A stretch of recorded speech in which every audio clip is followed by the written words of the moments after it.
दोस्तों नमस्कार है आप सभी का। तो इस वीडियो में हम लोग बात करने वाले हैं एसकेएमयू दुमका अंडरस्टैंडिंग इंडिया का पेपर के बारे में। ठीक है, सेमेस्टर 1 से रिलेटेड इंपॉर्टेंट क्वेश्चन मैं ला रहा हूँ 12, और ये आपके सभी क्वेश्चन तो मतलब अब एग्जामिनर चेंज भी कर सकता है, लेकिन इतना गारंटी है कि 60% क्वेश्चन इस पेपर से रहेंगे। ठीक है, चलिए देखते हैं। और आज आपका जो ईवीएस का पेपर होगा इससे पता चल जाएगा, अगर आपका पेपर सब्जेक्टिव होता है तो आपका अंडरस्टैंडिंग इंडिया भी सब्जेक्टिव होगा। ठीक है, अगर आपका ईवीएस का पेपर ऑब्जेक्टिव होता है तो आपका अंडरस्टैंडिंग इंडिया भी ऑब्जेक्टिव होगा। तो ईवीएस यानी कि इन्वायरमेंटल स्टडीज़ का जो पेपर है आज का, जैसा आएगा वैसा ही आपका अंडरस्टैंडिंग इंडिया का आएगा। ठीक है, और उसी से रिलेटेड मैंने सब्जेक्टिव के टोटल 12 क्वेश्चन यहाँ पे दे रहा हूँ जो आपके एग्ज़ाम में काम आएगा। चलिए शुरू करते हैं। तो स्टार्ट करने से पहले अगर आपको लगता है कि हाँ हमारे द्वारा जो मैं दी जाती है कंटेंट उससे आपके एग्ज़ाम को हेल्पफुल होता है, तो आप हमें प्लीज़ इससे ये जो फ़ोन पे है, ठीक है, इसमें आप अपना 10 रुपया कंट्रीब्यूट कर सकते हैं। ठीक है, बाकी आपकी मर्ज़ी। अगर आपको लगता है कि नहीं जो हम कंटेंट देते हैं उससे आपके बेनिफिट होता है डेफिनेटली, ठीक है, तो 10 रुपया, मैं तो ऐसे कोई फ़ीस वगैरह लेता नहीं हूँ कि पेड क्लास है भाई इतना देना ही पड़ेगा, वैसा कुछ नहीं है। ठीक है, और आपके पास जो ये पैसा आता है, ठीक है, आपसे लेके इसका 60% टू 80% मैं जो है जैसे जाता हूँ ना एग्ज़ाम वगैरह देने में, तो जो बच्चे मिल जाते हैं उस गरीब बच्चे उनको दे देता हूँ। ठीक है, बिस्कुट वगैरह बांट देता हूँ लेके। चलिए आगे देखते हैं। तो हमारा शुरू करते हैं class SKMU Dumka understanding India. 50 marks का होगा पेपर। ठीक है, टाइमिंग 1.5 घंटा रहेगा और दुमका यूनिवर्सिटी के लिए काम में आएगा। चलिए देखते हैं क्वेश्चन हमारा क्या बनेगा। तो क्वेश्चन दोनों भाषाओं में रहेगा, हिंदी इंग्लिश दोनों में। पहला क्वेश्चन है, भारतीय स्वतंत्रता संग्राम में महात्मा गांधी के योगदान की चर्चा करें। ठीक है, महात्मा गांधी जिसे भारत का राष्ट्रपिता कहा जाता है, इनकी स्वतंत्रता संग्राम में सबसे बड़ी भूमिका मानी जाती है। ठीक है, और बहुत से लोग गांधी को उल्टा बोलते हैं, और ठीक है बहुत से लोग नेहरू को उल्टा बोलते हैं। ठीक है, हाँ गांधी नेहरू के बारे में उल्टा मत हो सकता है, लेकिन सुभाष चंद्र बोस और भगत सिंह के बारे में किसी का कोई मत उल्टा नहीं है, उनके बारे में हर कोई सैल्यूट करता है। ठीक है, चलिए जो भी है अल्टीमेटली सभी हमारे देश के लिए काम में आए हैं। ठीक है, तो प्रत्येक व्यक्ति में अच्छाइयाँ भी होती है बुराइयाँ भी होती है। आपको क्या काम है, अच्छाइयों को लेना है ना, तो अच्छाइयों को लीजिए। ठीक है, चलिए तो स्वतंत्रता में गांधी के योगदान के बारे में पूछा जा सकता है यही क्वेश्चन। ठीक है, यही क्वेश्चन आपको इस तरह भी पूछा जा सकता है कि महात्मा गांधी द्वारा किए गए स्वतंत्रता में योगदान को बताइए। ठीक है, तब आपको बताना है इसी टाइप से कि गांधी द्वारा किए गए 5 आंदोलन को बताइए, क्योंकि गांधी जनरली क्या करते थे, आंदोलन करते थे। कुछ भी हुआ आंदोलन करेंगे, कुछ भी हुआ आंदोलन करेंगे। ठीक है, तो कुल मिला के जब भी महात्मा गांधी का योगदान पूछे तो आपको जनरली आंदोलन के बारे में बताना है कि महात्मा गांधी का मेन मुद्दा था अहिंसा और क्या बोलते हैं उसको, सत्याग्रह। ठीक है, सत्याग्रह मतलब आपका हम कोर्ट जाएंगे, अहिंसा करेंगे, मार पीट नहीं करेंगे, कोर्ट जाएंगे, आंदोलन करेंगे, यही महात्मा गांधी का हथियार था। ठीक है, तो आपको बताना है इंग्लिश में, देख लीजिए यही क्वेश्चन है कि discuss the contribution of Mahatma Gandhi in the Indian freedom struggle. ठीक है, अगर ये क्वेश्चन नहीं आता है तो आपका ये क्वेश्चन आएगा कि महात्मा गांधी द्वारा किए गए किन्हीं 5 आंदोलनों का वर्णन करें, चाहे महात्मा गांधी द्वारा किए गए आंदोलनों के बारे में बताइए। इंग्लिश में है कि डिस्क्राइब एनी 5 मोमेंट्स, ठीक है, लॉन्च्ड बाय महात्मा गांधी। अब देखिए जब आपको इसके बारे में पूछा जाए तो आपको ये सभी आंदोलन के बारे में बताना है। इसमें पहला आंदोलन है महात्मा गांधी का। जब महात्मा गांधी साउथ अफ्रीका से 1914-15 में वापस आए, ठीक है, तो उन्होंने पहला आंदोलन किया चंपारण आंदोलन, चंपारण सत्याग्रह। ठीक है, तो चंपारण आंदोलन हुआ 1917 में। उसके 1 साल बाद 1918 में खेड़ा आंदोलन हुआ। ठीक है, फिर नील आंदोलन होता है। देन 1919 ईस्वी में होता है आपका खिलाफत आंदोलन। ठीक है, अली बंधु होते हैं, लोकल लियाकत अली और शौकत अली, 2 अली बंधुओं के साथ में खिलाफत आंदोलन हुआ। ठीक है, उसके बाद जब आ जाता है 1920, लगातार 4 आंदोलन है। 1920 में शुरू हो जाता है असहयोग आंदोलन, नॉन कोऑपरेशन मूवमेंट, जो कि 1922 तक चला था। चोरा चोरी कांड हुआ था। ठीक है, पुलिस स्टेशन को जला दिया गया था, 22 पुलिसकर्मी मर गए थे, उसके बाद इसको बंद किया गया। फिर 1930 में आता है आपका सविनय अवज्ञा आंदोलन, 1930 में, जिसको डांडी यात्रा, डांडी मार्च कहा जाता है, जो 500 के नोट में छपा हुआ था। ठीक है, और फिर 1942 में आता है अंततः भारत छोड़ो आंदोलन, क्विट इंडिया मूवमेंट, जिसमें महात्मा गांधी ने अंग्रेजों भारत छोड़ो का नारा दिया और करो या मरो का नारा दिया। ठीक है, तो ये आपको जनरली ये आंदोलन के बारे में बताना है, ठीक है। आपको ये भी पूछा जा सकता है ऑब्जेक्टिव में कि कौन सा आंदोलन कब हुआ, तो आपको इसको नोट कर लेना है। इसके साथ ही महात्मा गांधी के द्वारा लिखी गई बुक एक बहुत फेमस बुक है, मैं बता देता हूँ, 2 बुक, ठीक है। माई एक्सपेरिमेंट विद ट्रूथ यानी कि सत्य के साथ मेरा प्रयोग, पहला बुक है, और दूसरा बुक का याद नहीं आ रहा है नाम, क्या नाम था, बहुत अच्छा बुक है वो भी, ठीक है। चलिए याद आएगा तो बता दूंगा। क्वेश्चन है हमारा तीसरा क्वेश्चन, क्रांतिकारी आंदोलन में भगत सिंह के योगदान की व्याख्या करें। जब भी एक आदमी भगत सिंह के बारे में सोचता है तो एकदम मोटिवेट से भर जाता है कि यार क्या आदमी था, ठीक है। चलिए, हो सकता है आप ही अगले जन्म में भगत सिंह हो, ऐसा अगर आप सोचिएगा ना तो अपने आप को सच बता रहे हैं, अगर आप बुरा भी काम करते हैं तो आपके अंदर इंसानियत आ जाएगी कि नहीं मैं पिछले जन्म में ना भगत सिंह था।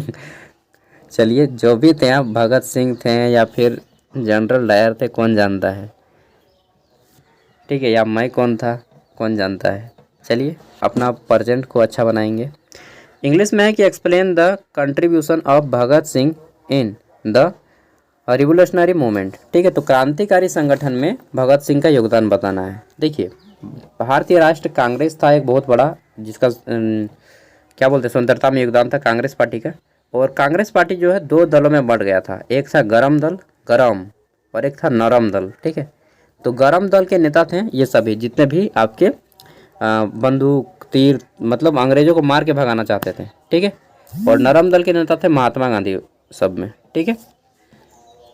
तो यहाँ पे हमारा आ जाता है भगत सिंह के बारे में जब भी पूछा जाए तो आपको बताना है भगत सिंह का योगदान। 23 वर्ष की उम्र में, मात्र 23 साल की उम्र में योगदान दिए थे, शहीद हो गए थे, ठीक है, फांसी में लड़े थे, फांसी चढ़ गए थे। और उनका जो देहांत हुआ था या शहीद हुए थे जिस दिन को, उसके नाम पे शहीद दिवस मनाया जाता है 23 मार्च 1931 ईस्वी को, ठीक है। अभी आप कितने साल के हैं? मैं भी 23 साल का हूँ, ठीक है, लेकिन मैं शहीद नहीं होऊंगा, शहीद कर दूंगा अगर कोई, मतलब अगर पैसा मैं पहुंचता हूँ फ्यूचर में, तो सच बता रहा हूँ मैं कभी तो करप्शन वगैरह तो नहीं करूँगा, लेकिन छोड़ूंगा भी नहीं, ना किसी को करने दूंगा करप्शन, ठीक है, चाहे उसके लिए फिर भगत सिंह के जैसा जान भी देना पड़े। आप लोग भी अगर ईमानदार बनिएगा दोस्तों तो उससे अच्छी चीज़ और कुछ भी नहीं है, अपने आप अंतरात्मा में सेटिस्फाइड होना चाहिए, ठीक है। पढ़ाई केवल इसलिए नहीं कि केवल पास कर जाएँ, ठीक है। तो चलिए आगे देखते हैं, इसको अपने रियल लाइफ में इम्प्लीमेंट करना है, इसीलिए अंडरस्टैंडिंग इंडिया का सिलेबस को रखा गया है। तो और भगत सिंह के द्वारा एक बहुत फेमस बुक लाया गया था, उसका नाम था वाई आई एम अथेस्ट, मैं क्यों नास्तिक हूँ, ठीक है। यह भगत सिंह के द्वारा लिखी गई पुस्तक है, मैं क्यों नास्तिक हूँ, वाई आई एम एथेस्ट। वे भगवान पे विश्वास नहीं करते थे भगत सिंह। चलिए आगे देखते हैं, नेक्स्ट है हमारा क्वेश्चन नंबर 4। यहाँ पे हमारा इंडियन नेशनल आर्मी के गठन में सुभाष चंद्र बोस का योगदान पूछा गया है, ठीक है। इंग्लिश में है कि describe the contribution of Subhash Chandra Bose in the formation of Indian national army. इसको आप ये इस तरह भी बोल सकते हैं कि आज़ाद हिंद फौज, ठीक है, आज़ाद हिंद फौज, या फिर भारतीय राष्ट्रीय सेना के गठन में। भारतीय राष्ट्रीय सेना पूछे, चाहे आज़ाद हिंद फौज पूछे, चाहे इंडियन नेशनल आर्मी पूछे, तीनों एक ही बात है, ठीक है। इसकी स्थापना 1943 ईस्वी में हुई, ठीक है। कहाँ पे? सिंगापुर में सुभाष चंद्र बोस ने किया। सुभाष चंद्र बोस छिप के मारते थे उन लोगों को, ठीक है। और सुभाष चंद्र बोस नेताजी के नाम से प्रसिद्ध थे, हम सभी जानते हैं। आईएएस ऑफिसर भी बने थे, मात्र फर्स्ट अटेम्प्ट में टॉप कर गए थे सिविल सर्विस, ठीक है। और फिर 4-5 महीना काम किए और फिर छोड़ भी दिए सिविल सर्विस की जॉब, बहुत डेंजर आदमी। और सुभाष चंद्र बोस अपना आदर्श मानते थे श्री राम जी को। सुभाष चंद्र बोस को देखे होंगे आप लोग, नहीं देखें? ये देख लीजिए, मेरे पास भी है नेताजी सुभाष चंद्र बोस। आप लोग भी अगर मेला वगैरह जाते हैं तो खरीद कर लाइएगा। और इधर है स्वामी जी, एंड इस साइड पे है मेरा सेटअप, ठीक है। और मैं यहाँ पे हूँ। तो देखिए, मैं सब कुछ दिखा दिया कि मैं भी आपके ही एज का एक दोस्त हूँ, ठीक है। मुझे सर मत बोलिएगा, सर बोलते हैं तो मुझे थोड़ा अच्छा नहीं फील होता है, ठीक है। और सर आपको उतना अच्छा से नहीं सिखा पाएंगे जितना एक दोस्त। मैं यही सोचता हूँ कि मैं भी एक स्टूडेंट हूँ और आप भी एक स्टूडेंट हैं, ठीक है। चलिए, और पढ़ाई को एंजॉय के साथ पढ़ेंगे। तो ये हो गया सुभाष चंद्र बोस के बारे में। कब स्थापना किए थे? 1943 में। कहाँ पे? सिंगापुर में। किसका? आज़ाद हिंद फौज का, ठीक है। आगे देख लेते हैं, नेक्स्ट हमारा क्वेश्चन है, नई आर्थिक नीति से आप क्या समझते हैं? वर्तमान में इसकी प्रासंगिकता क्या है? इंग्लिश में है कि what do you understand by new economic policy, ठीक है, what is it's relevant at present. देखिए नई आर्थिक नीति कब आया, तो 1991 में हमारा क्वेश्चन आता है, ठीक है। पीवी नरसिम्हा राव की सरकार थी और उस टाइम पे आया, और फिर जो है भारत में ये होने लगा कि अब विश्व का कोई भी कंपनी हो भारत में आकर अपना सामान बेच सकता है, ठीक है। इस तरह से पूरा डिटेल में आपको वर्ल्ड ट्रेड ऑर्गेनाइजेशन का भाग बन गया, विश्व व्यापार संगठन, ठीक है। कोई भी देश किसी भी देश में जाकर के बेच सकता है उसका संगठन का भाग बनने से, ठीक है। और इस तरह से भारत वैश्वीकरण ग्लोबलाइजेशन की ओर पहला कदम बढ़ाया 1991 में नई आर्थिक नीति को अपनाकर, ठीक है। अगला है हमारा भारत में गरीबी उन्मूलन तथा रोजगार सृजन के कार्यक्रम की विस्तार से आपको बताना है। ठीक, भारत में गरीबी को कैसे दूर किया जा सकता है, ठीक है। तो सबसे मेन चीज़ है शिक्षा दीजिए, दूसरा रोजगार उपलब्ध कराना है, ठीक है। तो रोजगार सृजन के लिए आप क्या क्या कदम उठाएंगे, अपना सुझाव भी देना है, ठीक है। तो रोजगार के लिए आप ग्रामीण स्तर पे कुटीर उद्योग का बात बोल सकते हैं कि कुटीर उद्योग करना चाहिए, ठीक है। खेती पे हमें ज़्यादा थोड़ा फोकस करना चाहिए क्योंकि खेती आजकल छोड़ रहा है आदमी, ठीक है। चाहे आप कितना भी सर्विस करें, कोई भी जॉब करें, कोई भी गवर्नमेंट सर्विस करें या प्राइवेट सर्विस करें, बिजनेस करें, लेकिन पार्ट टाइम आपको 1 घंटा 2 घंटा खेती पे भी ध्यान देना चाहिए, ठीक है। अल्टीमेटली आपको अच्छा भी लगेगा माइंड को, और हमारे देश और वर्ल्ड के लिए अच्छा है, ऐसा बता सकते हैं।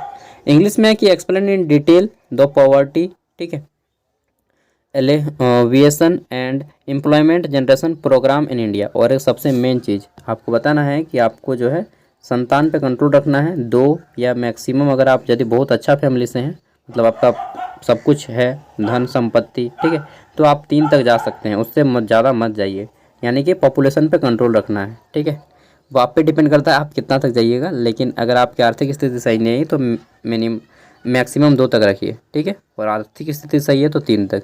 3 क्यों बोल रहा हूँ, क्योंकि अगर 3 नहीं रखिएगा तो फिर धीरे धीरे हमारे समाज के जो रिश्ते हैं, जैसे मौसा मौसी होता है, चाचा चाची हो गया, ये सब समाप्त हो जाएगा ना, ठीक है। तो 3 तक अच्छा है उनके लिए जिनका फैमिली बैकग्राउंड बहुत अच्छा है, इकोनॉमिक कंडीशन, आर्थिक रूप से आप बहुत सक्षम हैं, पालन पोषण कर सकते हैं, तो 3 भी आप कर सकते हैं।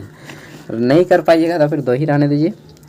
आगे देख लेते हैं, क्वेश्चन है हमारा 7 नंबर, भारत में योजना अवधि के दौरान आर्थिक योजना और नीतियों के लक्ष्य और उपलब्धि आलोचनात्मक व्याख्या करें। अब देखिए यहाँ पे एक वर्ड आया हमारा आलोचनात्मक। आलोचना मतलब दोस्तों कमियों को निकालना, उनकी बुराइयों को निकालना, ठीक है। तो योजना की अवधि के दौरान हमारे आर्थिक योजना जो लाए गए थे, ठीक है, जैसे पंचवर्षीय योजना चलता था, बाद में नीति आयोग आ गया, ठीक है। तो इन सब के बारे में बताना है, पंचवर्षीय योजना और नीति आयोग के बारे में, इनकी क्या कमियां थी, इन कमियों को कैसे दूर किया गया, ठीक है। और विशेष रूप से आपको बताना है नीति आयोग की स्थापना कब हुआ, तो 1 जनवरी 2015 ईस्वी को हुआ, पंचवर्षीय योजना के स्थान पे आया। इंग्लिश में है कि critically explain the objectives and achievements of economic planning and policies during the plan period in India, ठीक है। आगे देखते हैं क्वेश्चन नंबर 8। इसमें हमारा पूछा गया है मौलिक अधिकार तथा मौलिक कर्तव्य से आप क्या समझते हैं तथा इनमें अंतर स्पष्ट करें। इंग्लिश में है कि what do you understand by fundamental rights and fundamental duties and explain the difference between them, ठीक है। एक मिनट, चलिए, मौलिक अधिकार तथा मौलिक कर्तव्य से आप क्या समझते हैं, इनमें अंतर बताना है। देखिए मौलिक अधिकार वे अधिकार होते हैं, मौलिक अधिकार वे अधिकार होते हैं जो प्रत्येक नागरिक को दिया गया है और उसे कोई नहीं छीन सकता, कोई भी नहीं छीन सकता, ठीक है। यहाँ तक कि आपको सुप्रीम कोर्ट भी नहीं छीन सकता, सुप्रीम कोर्ट ऑफ इंडिया, ठीक है। और मौलिक कर्तव्य वे होते हैं जिसको आपको देश के लिए एक नागरिक होने के नाते, एक अच्छा इंसान होने के नाते आपका कर्तव्य बनता है। जैसे हम लोग बोलते हैं ना कि हम जैसे अगर आप विवाहित हैं तो आपको आप अपना फैमिली को रिस्पेक्ट कीजिएगा, आप अपने माँ को रिस्पेक्ट कीजिएगा, ठीक है। तो वो आपका कर्तव्य है। वैसे कोई माँ को मारता है, गाली देता है, वाइफ को मारता है, गाली देता है, वो अलग की बात है, लेकिन एक नेतृत्व अच्छा इंसान होने के नाते जो हमारा कर्तव्य होता है वही देश के हर नाते के होने, हम देश के नागरिक हैं, इसके नाते के होने हमारे कुछ कर्तव्य हैं। और इन कर्तव्यों की संख्या है 11। जैसे हमारा झंडे को हमेशा रिस्पेक्ट देना है, ठीक है। कहीं पर भी अगर दिख जाए तो अच्छे से उसको रख देना है साइड में खड़ा करके, ठीक है। हमारा राष्ट्रगान का सम्मान करना है, ठीक है। जब देश में युद्ध हो तो संकट के समय पे हमें युद्ध के लिए हमेशा तत्पर रहना है। तो अपने अन्य जितने भी हमारे देश के नागरिक हैं, अन्य सभी के साथ भाई बंधुत्व के समान रहना है। ऐसे कुल 11 हमारे मौलिक कर्तव्य हैं, ठीक है, जो कि रूस से लिए गए हैं। कहाँ से? रूस देश से।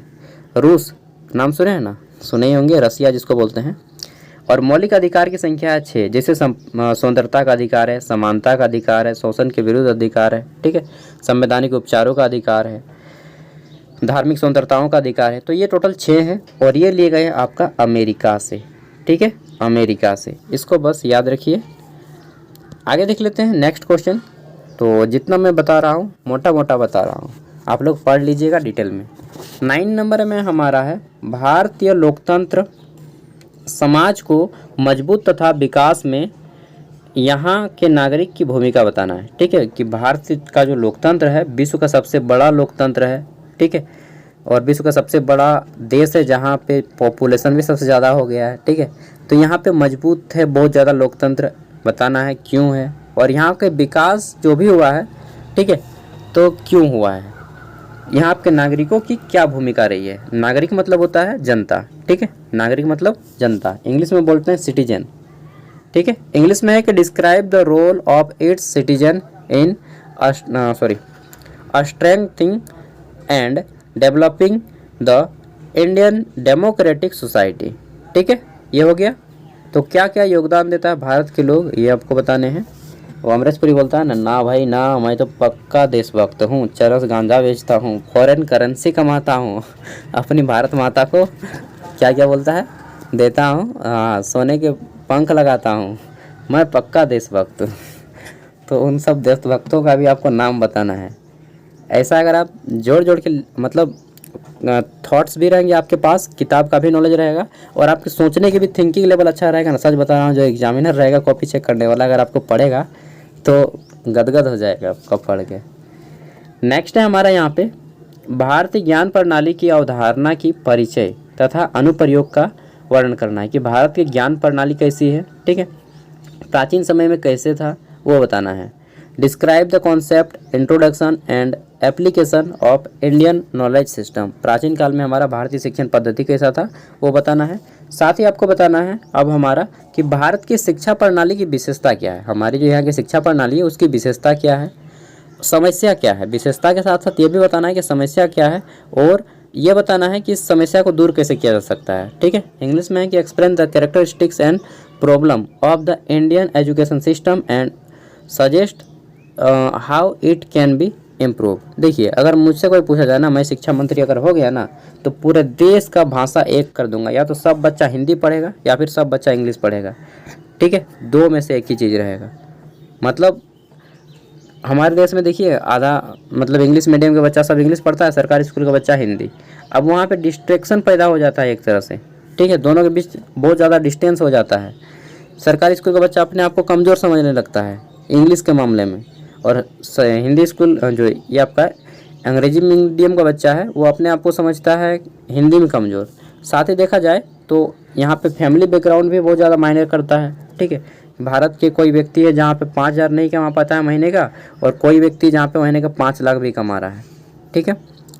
तो मेन चीज़ है हमारा एजुकेशन जो है सिस्टम बहुत घटिया है, और इसमें नेता राजनेता लोग अपना रोटी सेक लेता है ना।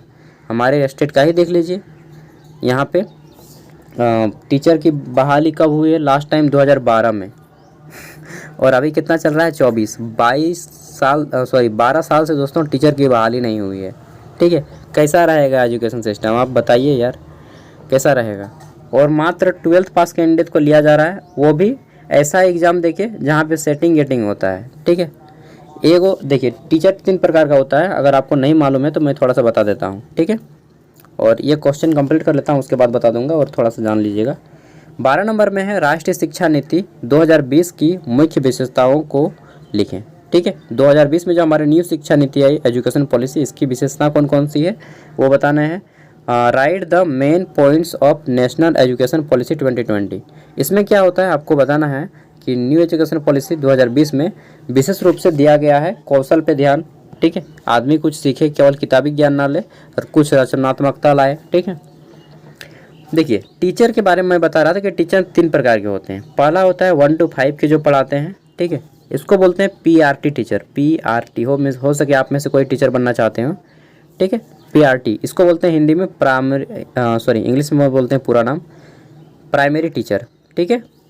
प्राइमरी टीचर, PRT टीचर जो 1 के 5 के बच्चों को पढ़ाते हैं। फिर आता है हमारा 6 से 8 जो मिडिल क्लास के बच्चों को पढ़ाते हैं, उसको बोलते हैं TGT teacher, TGT trained graduate teacher, ठीक है। और एक होता है आपका जो 9 से लेकर के 12वीं तक के बच्चों को पढ़ाते हैं, इसको बोलते हैं PGT टीचर, PGT, ठीक है, पोस्ट ग्रेजुएट टीचर। तो ये 3 तरह के टीचर होते हैं झारखंड में, जो कि सबसे ज़्यादा अगर देखा जाए तो झारखंड में ये तीनों टीचर, अभी PGT का एक एग्ज़ाम हुआ झारखंड में, ठीक है, वहाँ पे जो सीट था ना 20 लाख 21 लाख करके बेचा जा रहा था। ऐसे में क्या बच्चा सीखेगा यार। हम लोग अगर देखिए, मैं पढ़ा रहा हूँ, ठीक है, और जॉब के लिए बहुत बार अप्लाई किया, CGL में एग्ज़ाम दिया, 100 में 97 मार्क्स आया यार, 100 में जो सेकंड पेपर था उसमें 150 में 120, इसके बावजूद भी नहीं हो पा रहा है। तो अब क्या बताएं, एग्ज़ाम का पेपर लीक हो गया, ऐसे में आदमी नाराज़ हो जाता है, ठीक है। चलिए जो भी है, तो ये रहा। अगर आपको कुछ पे करना है तो 10 रुपया पे कर सकते हैं, आपकी अगर इच्छा हो तो। बाकी thank you, all the best. सब PDF मैं वीडियो के डिस्क्रिप्शन में दे रहा हूँ, ठीक है। जय हिंद, जय भारत, जय झारखंड, जोहार। अपने आप में एक अच्छा इंसान बनिए, पढ़ाई लिखाई चलता रहेगा, और एग्ज़ाम में एक भी क्वेश्चन का आंसर नहीं छोड़ना है, ठीक है। Thank you, bye.